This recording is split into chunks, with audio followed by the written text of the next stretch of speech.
सर्र हिँड्न सक्ने अवस्था छ। त्यो भएको हुनाले यहाँहरूलाई मैले यो निवेदन गर्छु कि तपाईँहरू कारमा आउँदै हुनुहुन्छ अथवा माइक्रोमा आउँदै हुनुहुन्छ अथवा भ्रमणको लागि बसमा आउँदै हुनुहुन्छ भने तपाईँहरूले यो बाटो अपनाउनु होला आउनको लागि। यो बाटो आउँदाखेरि हजुरलाई असाध्यै सजिलो र सहज हुनेछ।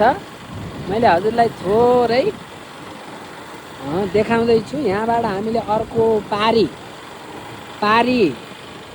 त्यो एउटा रिसोर्ट हाट भएको रिसोर्ट पनि यो बाटो आउँदा अवलोकन गर्न सकिनेछ।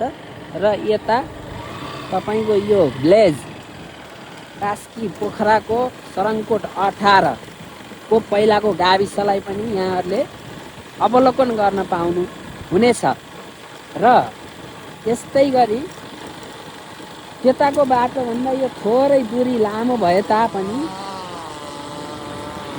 त्यताको बाटोबाट हाम्रो यात्रा असाध्यै सजिलो र सहज हुने कुरा मैले यहाँहरूलाई मेरो यही सन्देशबाट जानकारी दिन चाहन्छु।